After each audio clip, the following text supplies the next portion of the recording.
Assalamualaikum warahmatullahi wabarakatuh. Perkenalkan, nama saya Adinda Putri Sofi Setiawan, nomor urut 1 dari kelas 12 MIPA 4. Nama saya Aisyah Dindanisina, nomor urut 2. Perkenalkan, nama saya Alwi Saidah Alfaus, nomor urut 03 dari kelas 12 MIPA 4. Perkenalkan, nama saya Ali Muyasa, nomor absen 4 dari kelas 12 MIPA 4.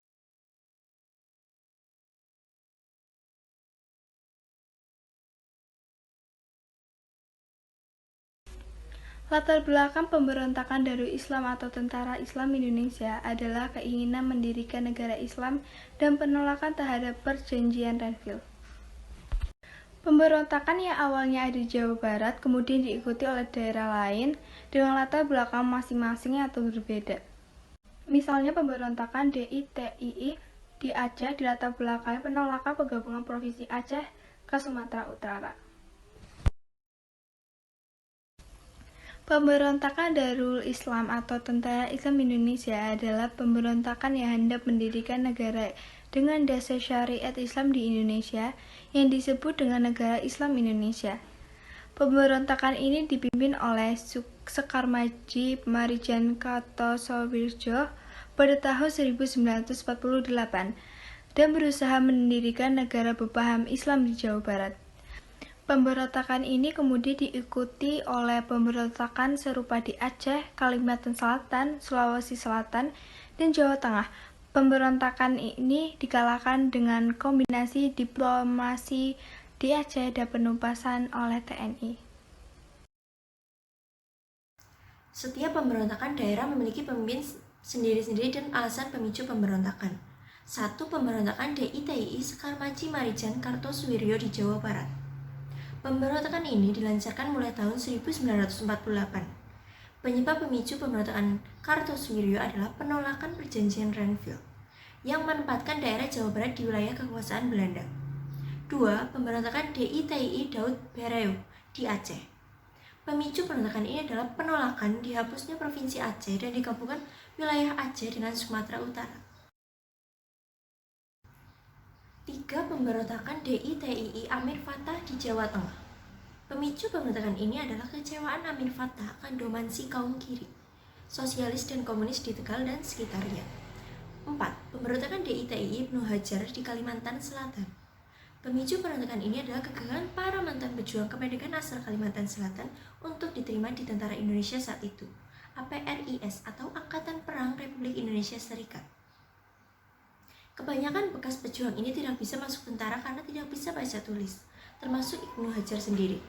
Mereka juga kecewa dengan adanya bekas tentara KNIL, Tentara Hindia Belanda di APRIS. 5. Pemberontakan DI atau TII Kahar Musakar di Sulawesi Selatan. Pemicu pemberontakan ini adalah tuntutan agar para milisi Kesatuan Gerilya Sulawesi Selatan KGSS yang dipimpin oleh Kahar Musakar bisa diterima sebagai tentara. Berikutnya ada tokoh-tokoh pemberontakan DITII. 1. Sekar Maji Marijan Kartosuwiryo di Jawa Barat. 2. Amir Fattah di Jawa Tengah. 3. Daud Bereu di Aceh. 4. Ibnu Hajar di Kalimantan Selatan. 5. Kas Muzakar di Sulawesi. Pemberontakan DII atau TII atau Negara Islam Indonesia adalah untuk menjadikan Indonesia sebagai sebuah negara yang menerapkan dasar negara Islam sebagai dasar negaranya. Di dalam proklamasi juga tertulis hukum yang berlaku di Indonesia adalah hukum Islam. Lebih jelasnya tertulis di dalam undang-undangnya, yaitu negara berdasarkan Islam sedangkan hukum tertinggi adalah Al-Quran dan Hadis. Proklamasi Negara Islam Indonesia atau NII menyatakan dengan tegas bahwa kewajiban negara adalah membuat undang-undang berdasarkan pada syariat Islam dan juga menolak keras ideologi terhadap ideologi selain Al-Quran dan Hadis atau yang sering disebut kafir oleh mereka. Upaya pemerintah menumpas Darul Islam atau Tentara Islam Indonesia.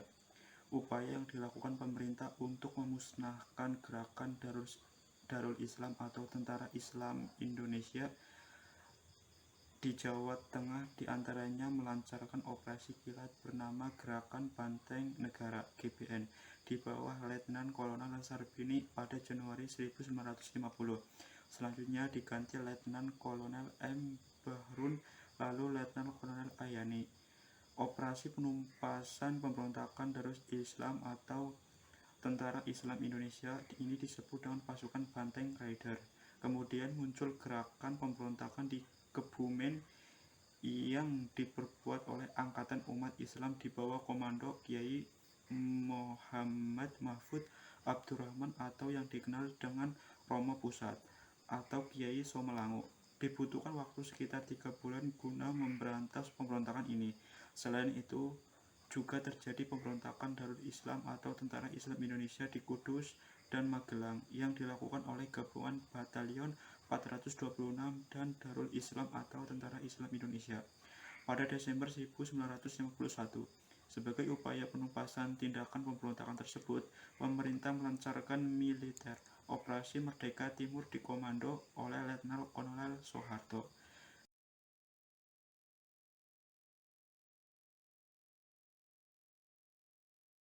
Demikian presentasi dari kelompok kami. Wassalamualaikum warahmatullahi wabarakatuh.